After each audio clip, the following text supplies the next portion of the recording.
मनसे अध्यक्ष राज ठाकरेंनी उद्या मनसे पदाधिकाऱ्यांची बैठक बोलावली। बैठकीसाठी मनसेचे नेते, सरचिटणीस, मुंबईतील प्रमुख पदाधिकारी हे उपस्थित राहणार आहेत। उद्या संध्याकाळी 6 वाजता सावरकर सभागृह इथं ही बैठक होणार असून मनसेच्या गुढीपाडवा मेळाव्याचं नियोजन या बैठकीमध्ये केलं जाणार आहे। 30 मार्च रोजी मनसेचा गुढीपाडवा मेळावा शिवाजी पार्क मैदानामध्ये पार पडणार आहे।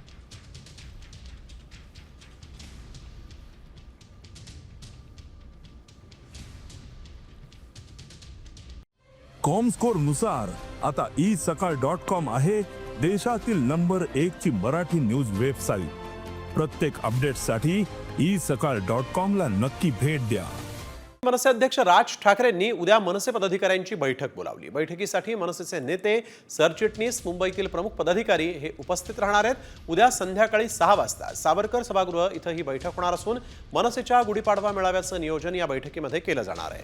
30 मार्च रोजी मनसेचा गुढीपाडवा मेळावा शिवाजी पार्क मैदानामध्ये पार पडणार आहे।